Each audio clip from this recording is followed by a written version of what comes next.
So, hello everyone. My name is Tanuja Gupta. Welcome to my channel Tanuja Bio Studies.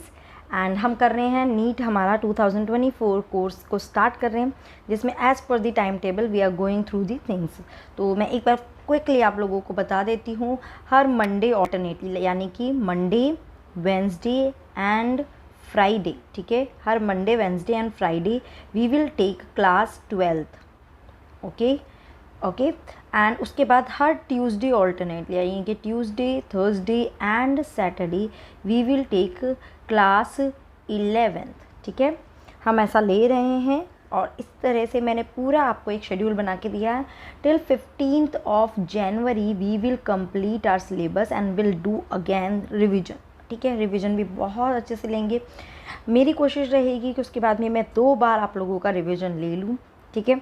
अगर आपको ये सब avail करना है, इसके डिस्क्रिप्शन बॉक्स में मैं अगेन आपको एक गूगल फॉर्म का लिंक दे दूँगी, जिसके थ्रू आप मेरे ग्रुप को ज्वाइन कर सकते हैं, जिसके through we can go throughout this journey, ठीक है। तो अभी तो फ़िलहाल इसे पढ़ते हैं, समझते हैं और उसके बाद हम बात करते हैं। इसी के साथ ही मैं DPPs, test and everything we will discuss every week, okay, in on Sunday, okay.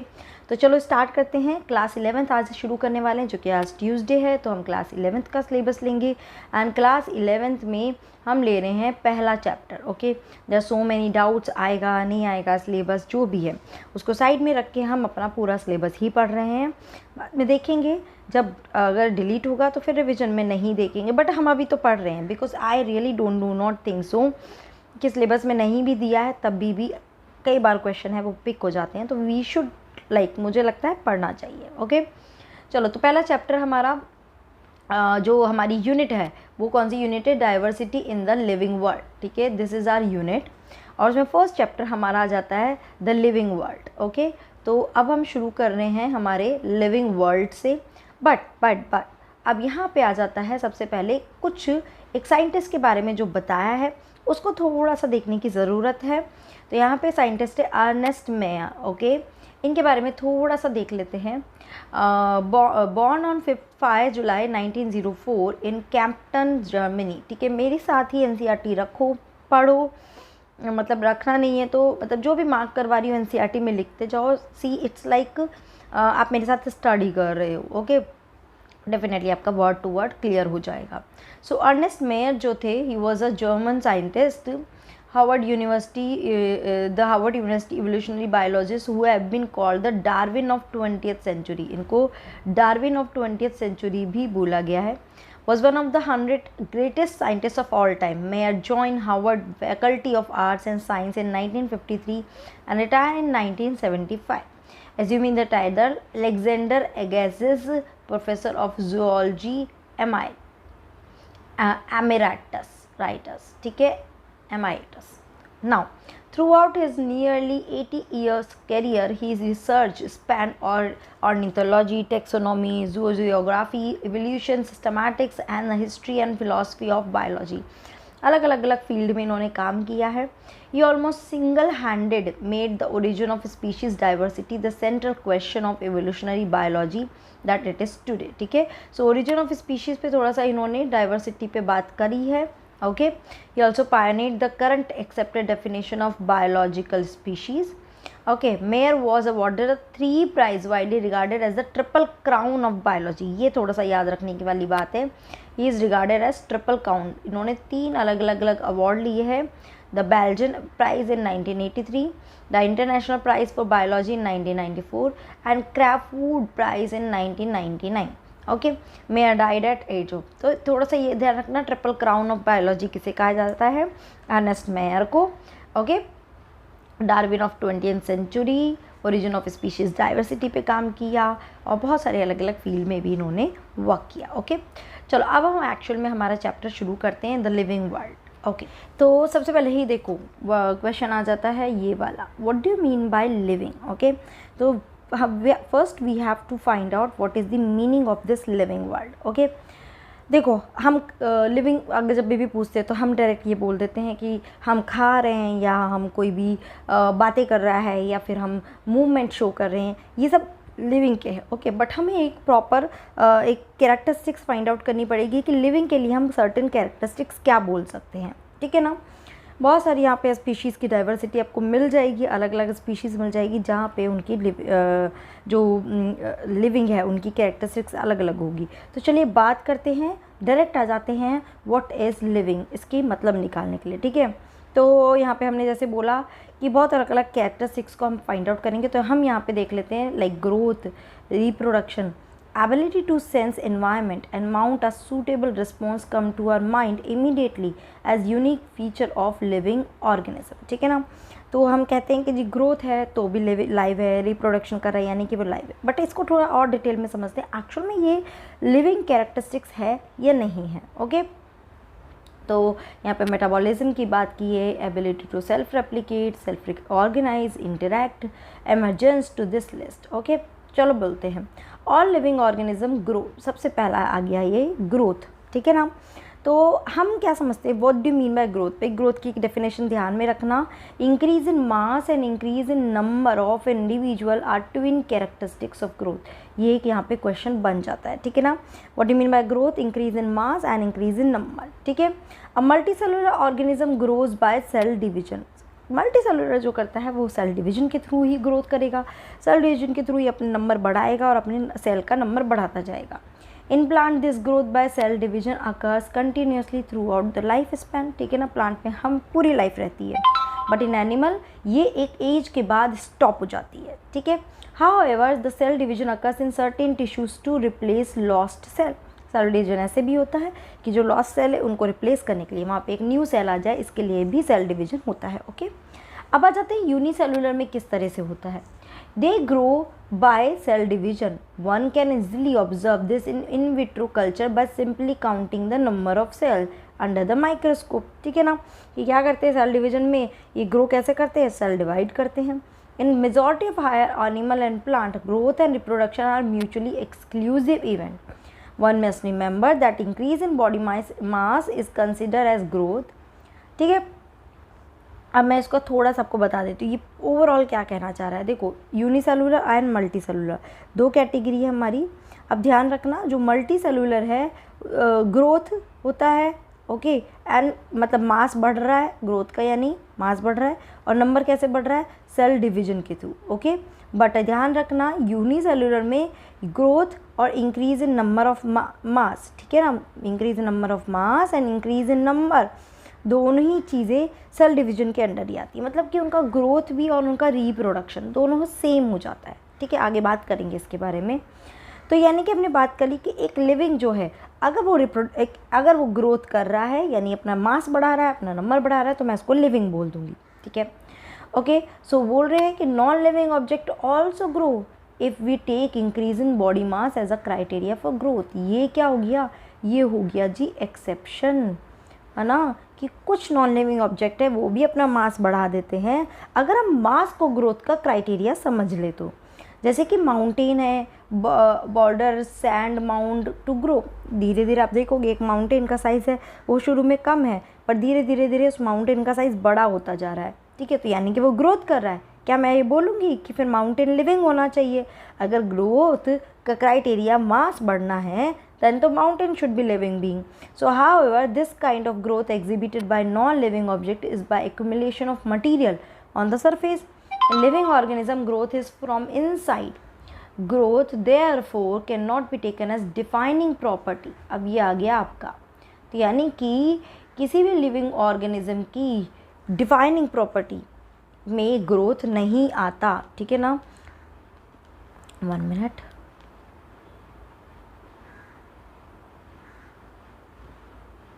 Okay, so growth does not come in the defining property of living organism. Conditions under which it can be observed in all living organisms had to be explained. Then we understand this is the characteristics of living system. ठीक है, तो हम सिर्फ इतना बोल रहे हैं, growth जो है it is not the defining property of any living organism.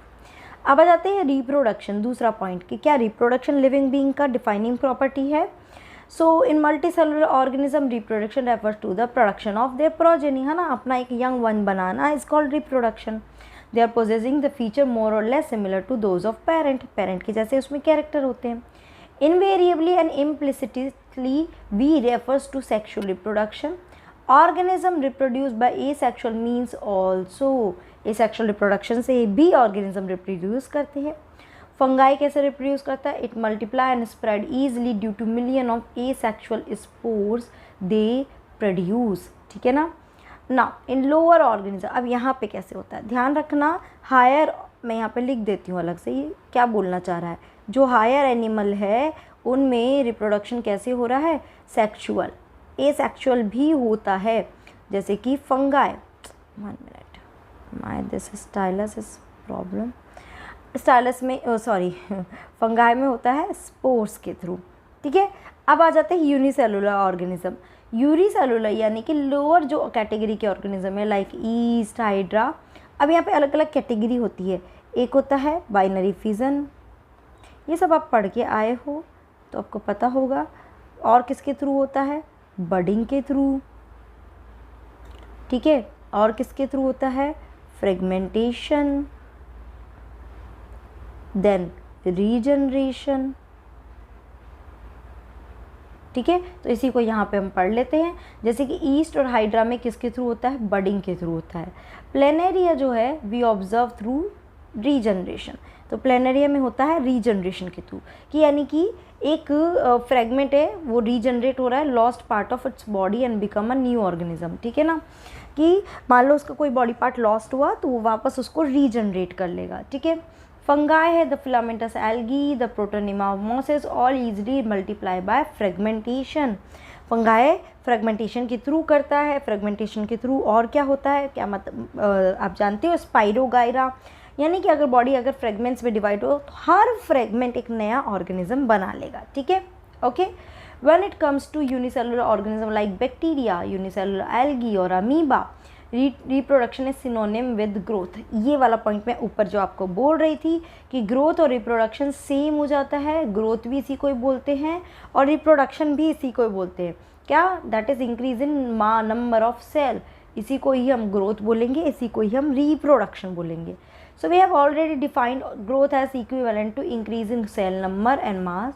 Hence we notice that in single cell organism we are not very clear about the uses of these two terms, growth and reproduction. Further, there are many organisms which do not reproduce. अच्छा, अब बात आ जाते हैं एक और, ये ध्यान रखना बाइनरी फिजन भी जैसे कि अमीबा में होता है, ठीक है ना। अब उसने बोल दिया यानी कि ग्रोथ और रिप्रोडक्शन के लिए हम बोल रहे हैं कि नंबर बढ़ना, मास बढ़ना, ये सब होना। पर यहाँ पे बहुत सारे ऐसे ऑर्गेनिज्म भी है जो रिप्रोड्यूस नहीं कर सकते, जैसे कि म्यूल, जैसे कि स्टेराइल वर्कर बी, जैसे कि इनफर्टाइल ह्यूमन कपल, ठीक है, ऐसे कपल जो इनफर्टाइल होते हैं, या फिर आप बात कर सकते हैं ट्रांसजेंडर की, वो फर्टाइल नहीं होते। तो ये लोग जो है वो रिप्रोडक्शन नहीं कर सकते, but still they are living. क्या मैं उन्हें बोलूँगी कि ये नॉन लिविंग है because they do not reproduce, that's why they are not living? No, they are still living. So hence reproduction also cannot be an all inclusive defining character of any living organism. समझ में आई ये बात? इसलिए reproduction भी defining property नहीं है. This is also not the defining property of any living organism. Okay, so of course non-living object is capable of reproducing or replicating by itself. ठीक है ना? ओके तो कोई भी नॉन लिविंग तो रिप्रोड्यूस नहीं कर सकता, बट बिकॉज कुछ ऐसे लिविंग बीइंग है जो भी रिप्रोड्यूस नहीं कर सकते, इसलिए मैं इसको डिफाइनिंग प्रॉपर्टी नहीं बोल सकती. ओके, थर्ड आ जाता है मेटाबॉलिज्म. हाँ, बात कर लेते हैं. So all living organism are made up of chemical. These chemical small और big belonging to various classes, size, function are constantly being made and change into some other biomolecule. इसको समझने से पहले मैं आपको थोड़ा सा बता देती हूँ. जो मेटाबॉलिक रिएक्शंस होती है, ओके, वो दो तरीके होती है. एक होती है कैटाबॉलिक और दूसरी होती है एनाबॉलिक. ठीक है, कैटाबॉलिक में क्या होता है, एक बिग मॉलिक्यूल क्या होता है, छोटे छोटे छोटे मॉलिक्यूल में ब्रेक हो जाना, और इसी के साथ ही इसमें क्या निकलेगी, एनर्जी निकलेगी. ठीक है ना. जबकि एनाबॉलिक में क्या है, छोटे छोटे छोटे बहुत सारे मॉलिक्यूल है और उनको एक बड़े मॉलिक्यूल में कन्वर्ट कर देना, मतलब सबको मिक्स करना और फिर एक बड़ा मॉलिक्यूल बनाना. ऑब्वियसली हमें इसमें एनर्जी देनी पड़ेगी. तो ये तो एग्जांपल आ जाता है लाइक योर रेस्पिरेशन. ठीक है ना, लाइक डाइजेशन हो गया. और यहाँ पे एग्जांपल आ गया लाइक फोटोसिंथेसिस. फोटोसिंथेसिस में हमें क्या करना पड़ता है, मतलब उसमें छोटे छोटे मॉलिक्यूल इकट्ठे करके एक बड़ा मॉलिक्यूल बनाता है, ठीक है। इन दोनों को कंबाइनली ही हम क्या बोलते हैं, मेटाबॉलिक, है ना, मेटाबॉलिक रिएक्शंस। तो यहाँ पे मेटाबॉलिज्म की बात कर रहे हैं। मेटाबॉलिज्म क्या है, ये एक रिएक्शन, एक प्रोसेस है जो एंजाइम बेस्ड होता है, जिसे एंजाइम ही परफॉर्म करते हैं, ठीक है ना। सो यहाँ पे वही बोल रहे हैं कि ये constantly being made and change into some other molecule, these conversion are chemical reaction or metabolic reaction. There are thousands of metabolic reaction occurring simultaneously inside all living organism, be they unicellular or multicellular, ठीक है, कुछ भी हो, सबके अंदर metabolic reactions हो रही है। All plant, animal, fungi, microbes, they exhibit metabolism. The sum total of all chemical reaction occurring in our body is metabolism. ध्यान रखना, ये वाला थोड़ा सा डेफिनेशन ध्यान रखना, है ना, कि सारी केमिकल रिएक्शन जो हमारी बॉडी के अंदर हो रही है, इन सब को हम क्या बोलते हैं, मेटाबॉलिज्म बोलते हैं, ठीक है। यानी कि सारी रिएक्शन एंजाइम बेस्ड होती है, और एंजाइम कहाँ प्रेजेंट होंगे, लिविंग में ही होंगे, तो ये लिविंग बीइंग में ही होगी। No non living object exhibit metabolism, कोई भी नॉन लिविंग एग्जिबिट नहीं करता है metabolism. Metabolic reaction can be demonstrate outside the body in a cell free system. ये पॉइंट समझना है ध्यान से, मेटाबॉलिज्म की बात कर रहे हैं, ये टोटली एंजाइम बेस्ड होती है, ये सिर्फ और सिर्फ लिविंग में होते हैं। अगर सिर्फ मेटाबॉलिक रिएक्शन की बात करें तो ये सेल के बाहर भी परफॉर्म की जा सकती है, जैसे कि केमिस्ट्री लैब, है ना, जैसे कि आउटसाइड बॉडी में कर सकते हैं, जैसे कि in a test tube is neither living और नॉन लिविंग। जैसे कि केमिस्ट्री लैब में हम कोई रिएक्शन करते हैं, वहाँ पे भी कोई मॉलिक्यूल बन रहा है या टूट रहा है, तो ये मेटाबॉलिक रिएक्शंस है, बट वो एंजाइम बेस्ड नहीं है, वो कि केमिकल के थ्रू हो रहा है, इसलिए मेटाबॉलिज्म इट्स लाइक सिर्फ और सिर्फ लिविंग में होता है। Metabolic reaction can be perform outside the body, okay. So hence while metabolism is a defining feature of all living organism without exception, isolated metabolic reaction in vitro are not living things. जो metabolic reaction जो lab में की जा रही है वो living में consider नहीं की जाएगी, ठीक है, ओके, बट डेफिनेटली वो लिविंग रिएक्शन तो है ना। इस लाइन का मतलब यही है, बट श्योरली लिविंग रिएक्शन, इसका मतलब क्या है कि एक्शन ऑफ रिएक्शन परफॉर्म तो हो रही है, बट वो लिविंग नहीं, क्योंकि वो एक्चुअल में एक आउटसाइड में हो रही है, कोई एंजाइम बेस्ड नहीं है, ठीक है। लिविंग बीइंग में हमेशा मेटाबॉलिज्म होगा, नॉन लिविंग में कभी नहीं होगा। तो अब मैं यहाँ पे बोल सकती हूँ that metabolism is defining property of living being, या फिर मैं बोलूँ लिविंग बीइंग की क्या क्या डिफाइनिंग प्रॉपर्टी है। पहली आ गई हमारे पास मेटाबॉलिज्म, ठीक है। अब बात करते हैं सेकंड की, just a minute.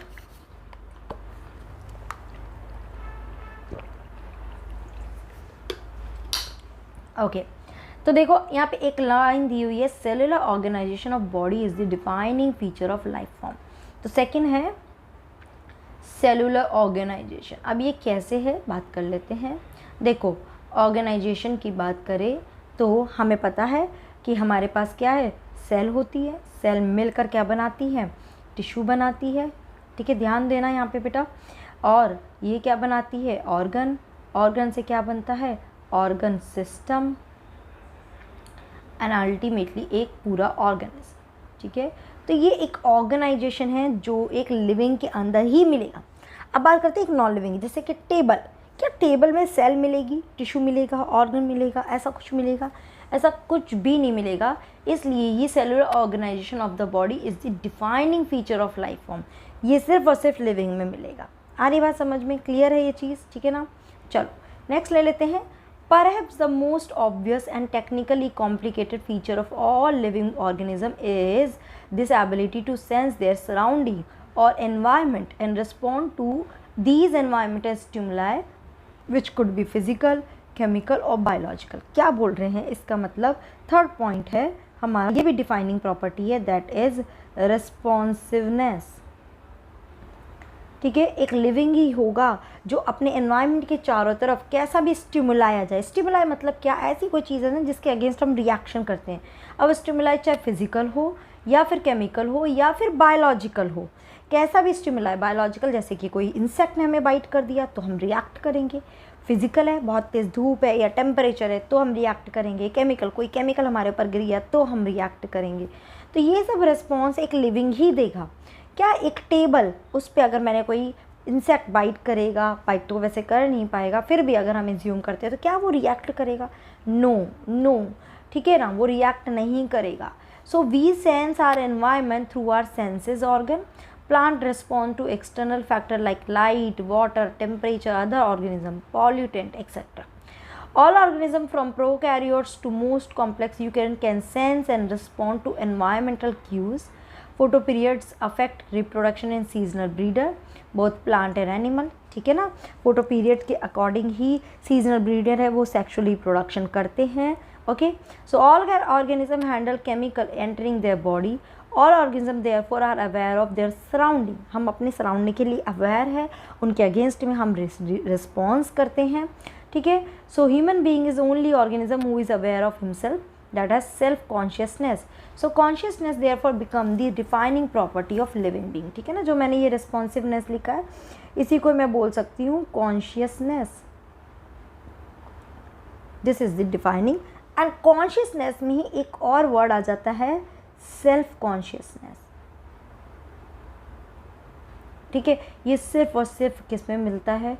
Human being में मिलता है, हम में ही होती है सोचने समझने की शक्ति, प्लानिंग करना, अपने बारे में सोचना, सब कुछ ह्यूमन बीइंग है। So when it comes to human being it is all more difficult to define the living state.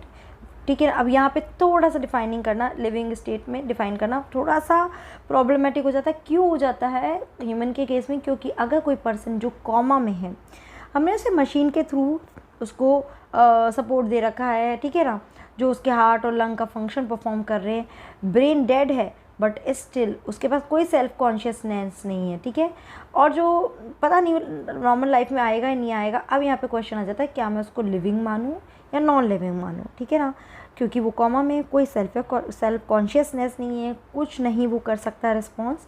ठीक है, तो ये एक थोड़ा सा डिफ़िकल्ट हो जाता है ह्यूमन बीइंग के। तो ह्यूमन बीइंग में ही होता है सेल्फ कॉन्शियसनेस और किसी में नहीं रहता। ओके, सो ये सब हो गए डिफाइनिंग प्रॉपर्टीज़, और इसमें तीन जो है metabolism, cellular organisation and responsiveness या consciousness, these are the three defining property of any living being. ध्यान रखना। Okay, so in higher class you will come to know that all living phenomena are due to underlying interaction. Properties of tissues are not present in the constituent cell but arise as a result of interaction among the constituent cell. क्या बोलना चाह रहा है कि cell मिलकर क्या बना रही है? टिश्यू बना रही है।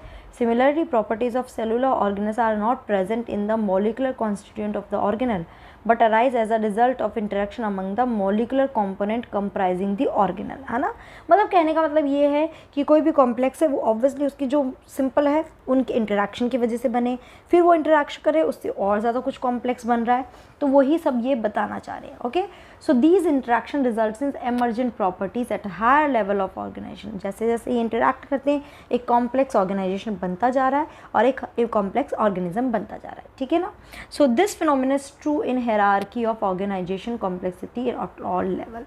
अगर आप हायरार्की को देखोगे तो सबसे पहले स्पीशीज़, फिर जीनस, फिर ऑर्डर, क्लास, फैमिली, तो देखो उनका अगर हम ऊपर जाते जा रहे हैं उनकी कॉम्प्लेक्सिटी बढ़ती जा रही है और कॉम्प्लेक्स होता जा रहा है और ज़्यादा उनका ऑर्गेनाइजेशन कॉम्प्लेक्स होता जा रहा है। ठीक है ना, so therefore we can say that living organism are self replicating, evolving and self regulating interactive system capable of responding to external stimuli.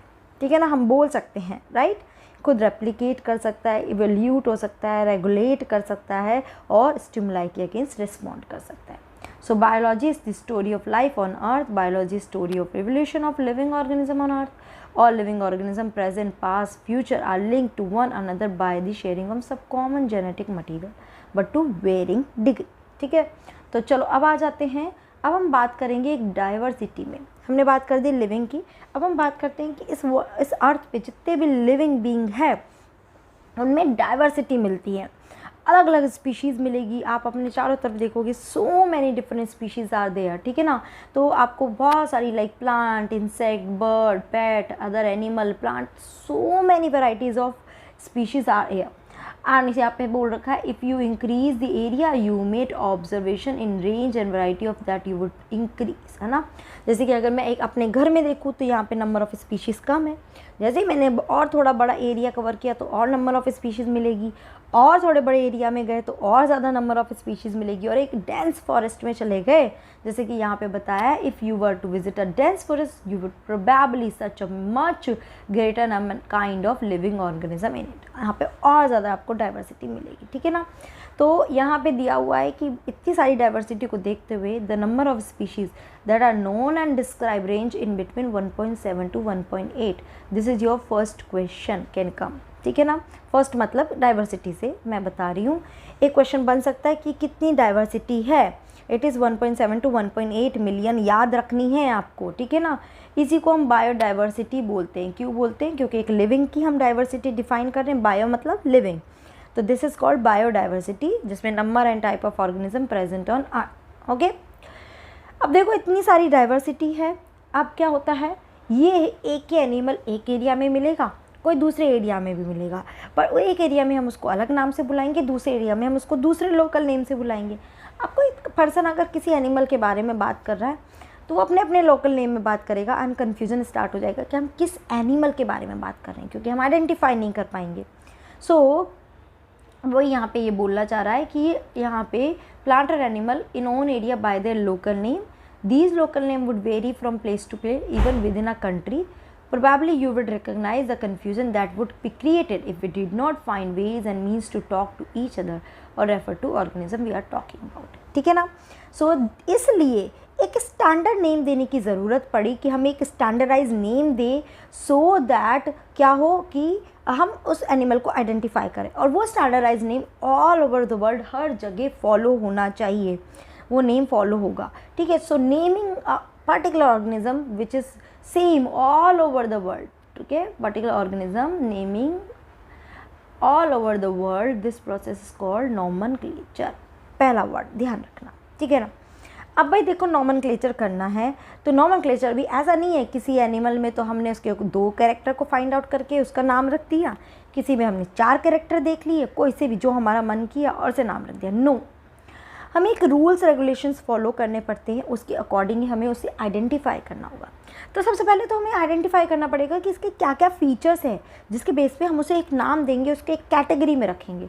So naming is only possible when organism is describe correctly and we know what organism name is attach to, this is called identification. तो हमें उसका क्या करना पड़ेगा, identification करना पड़ेगा, ठीक है ना। So in order to facilitate the study number of scientist have establish, ठीक है, तो यहाँ पर उनको हमें एक नेम देना पड़ेगा, कुछ सेट ऑफ रूल्स हमें फॉलो करने पड़ेंगे। Just give me a minute. So फिर हम बात कर रहे हैं, ठीक है ना। तो आइडेंटिफिकेशन हमें करना है, बट इसके लिए कुछ रूल्स रेगुलेशन डिसाइड किए जाते हैं जिसके अंडर ही हम उसको आइडेंटिफाई करेंगे, हमें वही रूल्स फॉलो करने पड़ेंगे, ठीक है। तो वो रूल्स जो होते हैं, अगर प्लांट की बात करें तो they are set under international code for botanical nomenclature, ठीक है ना, ओके। एंड अगर एनिमल की बात करें तो international code for zoological nomenclature, ठीक है ना। तो यानी कि किसी भी एनिमल का अगर नोमेनक्लेचर करना है तो हमें सबसे पहले उसको क्या करना पड़ेगा, आइडेंटिफिकेशन करना पड़ेगा। पर आइडेंटिफिकेशन करने के लिए भी they are certain set of principle and rules, ठीक है ना। वो प्रिंसिपल जो है ICBN है जिसके अंदर हम प्लांट को स्टडी करेंगे, ठीक है ना, और दूसरा प्रिंसिपल है ICZN जिसके अंदर हम एनिमल को स्टडी करेंगे, ठीक है, ओके। सो ये ध्यान रखना, the scientific name ensure that each organism has only one name. Description of any organism should enable the people to arrive the same name. Okay, they also ensure that such a name has not been used for any other known. Unique होना चाहिए, ठीक है ना। अब भाई जो भी नाम दिया जाता है, जैसे कि मेरा नाम लाइक तनुजा गुप्ता, तो मेरा एक नेम है और एक सर नेम है। ऐसे भी किसी भी एनिमल का, किसी भी प्लांट का साइंटिफिक नेम दिया जाता है तो उसमें 2 कंपोनेंट होते हैं, एक होता है जेनेरिक नेम, पहला नाम, और दूसरा होता है स्पीशीज एपिथेट, यानी कि स्पीशीज़ का name, okay. This system of providing a name with 2 component is called binomial nomenclature. और हु गेव दिस वन, ये आप सबको पता होगा, it was given by Carolus Linnaeus, है ना, ध्यान रखना। तो यानी मैं यहाँ पे लिख देती हूँ बायनोमियल नोमेनक्लेचर किसने दिया, it was given by Carolus Linnaeus, ठीक है। Okay, so it is practiced by biologists all over the world. This naming system using two-word format was found convenient. Let us take the example of mango. अब देखते हैं mango को कैसे scientific name लिखते हैं, है ना। तो मैंगो का नाम जो है वो कैसे लिखा जाता है, मैंजीफेरा इंडिका, बट ये थोड़ा अलग तरह से लिखा गया है, तो देखते हैं कैसे लिखते हैं। ओके, तो मैंजीफेरा जो है यहाँ पे रिप्रेजेंट कर रहा है जीनस को और इंडिका रिप्रेजेंट कर रहा है कि स्पीशीज़ को, है ना। तो कुछ रूल्स होते हैं, यूनिवर्सल रूल्स ऑफ नोमेनक्लेचर क्या क्या है, पहला देखते हैं। Biological name are generally written in Latin, ठीक है, are generally in Latin and written in italic, sorry मतलब कि कहाँ से आया है, लैटिन से तो आया है और किस में लिखा जाता है, इटैलिक में लिखा जाता है। ये याद रखना, बहुत क्वेश्चन बन सकता है दिस, मैं यहाँ पे लिख देती हूँ क्वेश्चन। ओके, दे आर लैटिनाइज और डिराइव फ्रॉम लैटिन, लैटिन से डिराइव हुआ है, तो ये क्वेश्चन आ जाता है। Okay, second, the first word in the biological name represent the genus and second component denote the species epithet. Okay, both the words in biological name when handwritten, जब हम खुद अपने हाथों से लिखेंगे तो they are separately underlined, तो हमें उसे अंडरलाइन करना पड़ेगा। जैसे कि अगर मैं यहाँ पे लिखूँगी ये वाला ही नाम मैंजीफेरा इंडिका, ठीक है, सो मुझे इसको क्या करना पड़ेगा, ऐसे अंडरलाइन करना पड़ेगा, क्योंकि अभी यहाँ पे इटैलिक फॉर्म नहीं है, ठीक है ना। Next, the first word denoted the genus starting with a capital, अगर आपने यहाँ पे नोटिस किया हो तो मैंने पहला लेटर क्या है, कैपिटल शो किया है, मैंने फर्स्ट लेटर कैपिटल, तो हमेशा इसका फर्स्ट लेटर कैपिटल और इसका फर्स्ट लेटर हमेशा स्मॉल होगा, ठीक है ना। सो यही यहाँ पे बोल रहा है, they start with a small letter, second वाला स्पीशीज एपिथेट जो है वो हमेशा स्मॉल लेटर से स्टार्ट होगा। This can be illustrated with the example of Mangifera indica. समझ में आया बात, ठीक है ना। सो ये दिया जाता है कई बार, name of author also appear after the species epithet that is at the end of biological name and written in is abbreviated form, जैसे कि मैंजीफेरा इंडिका और आगे हमने कर दिया लिन, है ना, क्या कर दिया, लिन, ये लिन क्या कर दिया, ये लीनियस का है, इसका शॉर्ट फॉर्म बना दिया। ओके, तो describe by Linnaeus. Now since it is nearly impossible to study all the, अब देखो मैंने बोला यहाँ पे बताया जैसे कि 1.7 to 1.8 मिलियन ऑफ ऑर्गेनिजम्स है, is it possible, do you really think so कि एक एनिमल के पास जाए और उसको स्टडी करे, is it really possible, no. तो हम क्या करेंगे, उनको एक ग्रुपिज्म में रख देते हैं और फिर ग्रुप के थ्रू हम स्टडी करते हैं। जैसे कि बहुत सारे स्टूडेंट हैं, एक के पास जाके पूछना कि तुम किस क्लास को बिलोंग करते हो, तुम्हारा क्या है, इसके बजाय अगर मैं बोलूँ कि क्लास 6 के सारे स्टूडेंट को एक ग्रुप में डाल दिया, 7 के एक में डाल दिया, 8 में क्लास 8 के सब बच्चों को एक ग्रुप में डाल दिया, तो ग्रुप में डालने के बाद अब मैं उसको अगर मैं स्टडी करूँगी तो it will be more easier for me to do study. तो यानी कि हमने उनको एक कैटेगरीज में डाल देना, तो ओके, तो ये प्रोसेस को हम क्या बोलते हैं, क्लासिफिकेशन। हमने उनको क्या कर दिया, क्लासीफाई कर दिया इनटू डिफरेंट कैटेगरीज। तो यहाँ पे भी वो है, it is necessary to devise some means to make this possible, this process is classification. क्या है classification, is a process by which anything is group into convenient category based on some easily observing character, है ना। दूर से देखकर ही जो हमें इजीली ऑब्जर्विंग कैरेक्टर, उसके बेसिस पे हम उनको अलग अलग कैटेगरीज में डाल देते हैं, क्लासीफाई कर देते हैं। This process is called classification. याद रखना, इस पे क्वेश्चन बन जाता है, डायरेक्ट डेफिनेशन आ जाती है। ओके, ये सब नीट की ही बात कर रही हूँ मैं, right. For example, we easily recognize group such as plant और एनिमल। अगर मैं प्लांट की बात कर रही हूँ तो आपके दिमाग में क्या आ रहे हैं, क्या आपके दिमाग में एनिमल आ रहे हैं, नहीं। अगर मैं एनिमल की बात करूँगी तो क्या आपके दिमाग में प्लांट आएगा, नहीं, नो वे। तो यानी कि जो कैटेगरी हमने दी, राइस मैंने बोला, तो क्या आपके वीट आएगा दिमाग में, नो। तो डॉग है, लाइक इंसेक्ट है, जैसे कि यहाँ पे बताया है, तो हर एक कैटेगरी में हमने उनको ही रखा है जो उसके सिमिलैरिटी रखते हैं। So the moment we use any of these term, we associate certain character with the organism in that group. What image do you see when you think of a dog, है ना, जैसा अभी मैंने बोला आपको। Obviously, each one of us will see dog, not cats. Now, if we were to think of Alsatian, we know that we are talking about. We know what we are talking about. Similarly suppose we were to say mammal, ठीक है ना। अब इससे तो मुझे कुछ भी नहीं आ रहा है दिमाग में, बट मैमल बोलते ही मुझे पता है कि जिसके पास मेमोरी ग्लैंड्स है, एक्सटर्नल ईयर है, बॉडी हेयर है, वो सब मैमल्स में आ जाएंगे। So likewise in plant if you try to talk about wheat है या राइस, मैंने बोला तो मैंने उसके बारे में सोचा। तो dogs, cats, mammal, wheat, rice, plant, animal, ये सब क्या है, एक कैटेगरीज है ना। और इन्हीं कैटेगरीज को साइंटिफिकली हम क्या बोलते हैं, taxa. Rice is a taxa, wheat is a taxa, plant is a taxa, animal is a taxa, dog is a taxa। हर कैटेगरी को साइंटिफिक टर्म में हम क्या बोलते हैं, taxa. So here you must recognize that taxa can indicate category at a very different level. Plant also form taxa, animal, mammal, dogs, ये सब taxa ही है ना। तो इस पूरी लाइन में सब में यही बताया है टैक्सा का मतलब क्या होता है। So you should know what do you mean bye taxa, any category is taxa, okay. और हर ऑर्गेनिज्म को इस तरह से डिफरेंट टैक्सा में रखना। जैसे कि एक एनिमल है, मैंने उसको देखा एनिमल है तो मैंने एनिमल में रख दिया। अब वो एनिमल के अंदर मैंने देखा कि ये तो डॉग है तो मैंने उसको डॉग में रख दिया। एनिमल में है, फिर मैंने डॉग में भी रखा, फिर मैंने और दूसरी कैटेगरीज में भी रख दूँगी। तो मैंने उस पर्टिकुलर एनिमल को एक डिफरेंट कैटेगरीज, डिफरेंट टैक्सा में क्लासीफाई कर दिया।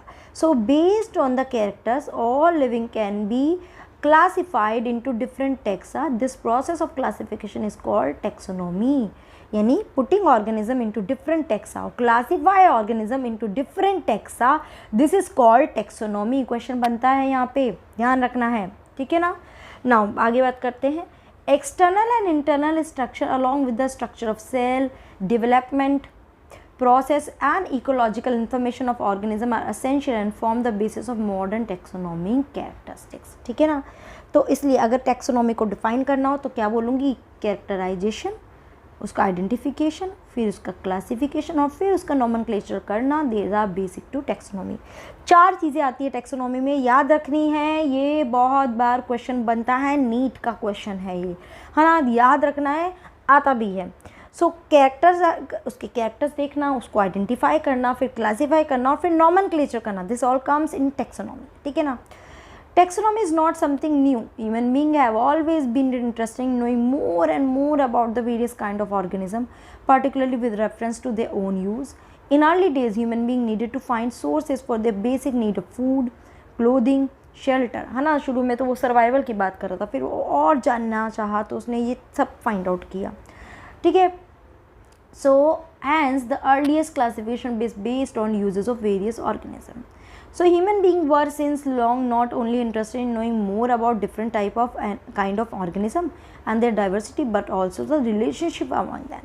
रिलेशनशिप क्या मतलब, जैसे कि कैट और डॉग के बीच में क्या रिलेशन हो सकता है, क्या इनका कोई कॉमन है जो जिनसे ये पैदा हुए होंगे, तो उनके रिलेशनशिप को फाइंड आउट करना, this branch of study was refer to as systematic, ठीक है ना।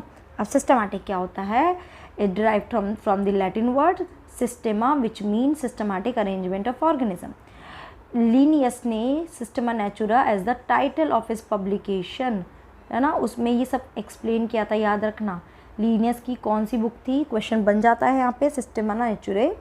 The scope of systematic was later and last to include. अब देखो भाई यहाँ पे और क्या इंक्लूड किया जाता है, देखो आइडेंटिफिकेशन किया जा रहा है, कैरेक्टराइजेशन भी हो रहा है, नोमेनक्लेचर भी हो रहा है, क्लासिफिकेशन भी हो रहा है और इसी के साथ ही एवोल्यूशनरी रिलेशनशिप भी हो रहा है।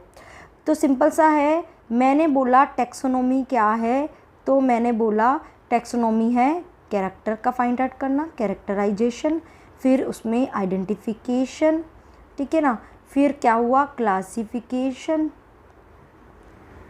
ठीक है, और फिर क्या हुआ नोमेनक्लेचर, राइट, नोमेनक्लेचर, राइट। इस सब को मैंने बोला टैक्सोनॉमी। अब इसके साथ अगर मैं ऐड करती हूँ इवोल्यूशनरी रिलेशनशिप, कि भाई इसका 2 टैक्सा का क्या क्या रिलेशन है एक दूसरे के साथ, अब ये कंबाइनली इन सब को मैं क्या बोल दूँगी, दिस विल कॉल्ड सिस्टमैटिक्स। भाई याद रखो, इस पे क्वेश्चन बहुत बार बनता है, डायरेक्ट डेफिनेशन के बेस पे आता है कि सिस्टमैटिक्स किसको बोलते हैं। तो आपको ऊपर नीचे 2 अलग अलग दे दिया, जिसमें एवोल्यूशनरी रिलेशनशिप मेंशन होगा वो वाला आपको चूज़ करना होगा। ठीक है, ओके, क्लियर है यहाँ तक का। क्यू क्लासिफिकेशन की ज़रूरत हुई, किसने दिया, क्या क्या रूल्स फॉलो करते हैं, टेक्सोनॉमी क्या होता है, क्लासिफिकेशन क्या होता है। ठीक है, तो आज तो हम इतना ही पढ़ेंगे। नेक्स्ट वीडियो में हम बात करेंगे टेक्सोनॉमिक कैटेगरीज़ की, कि टैक्सोनॉमिक कैटेगरीज़ क्या होती हैं, उनके बारे में डिटेल, जो भी अभी कैटेगरीज़ की बात करी है ना, इनको ही और अच्छे से पढ़ाई करेंगे, हायरार्की समझेंगे, सब कुछ देखेंगे बहुत ईजीली। यहाँ तक कोई डाउट आएगा तो मुझे प्लीज़ ज़रूर से बताइए, और जो बच्चे मेरे टेलीग्राम चैनल के ग्रुप में हैं उनको मैं पर्सनली देखूंगी कि उन्हें क्या डाउट आ रहा है, वो पर्सनली मुझे ग्रुप में बता सकते हैं, तो मैं डेफिनेटली वहाँ पे उनके डाउट्स क्लियर करूँगी। As you all must be knowing, this is a NEET to 2024 course I have started, और मैं पूरा कंप्लीट करने वाले हैं हम ये इस तरह लाइन टू लाइन वीडियोस के थ्रू। ठीक है ना, आपको ज्वाइन करना है तो मेरे डिस्क्रिप्शन में आपको गूगल फॉर्म लिंक मैं सेंड कर देती हूँ, वहाँ पे आप उसको ज्वाइन कर सकते हैं। ठीक है ना, so till then take care, bye bye and keep doing study, stay motivated, bye, take care.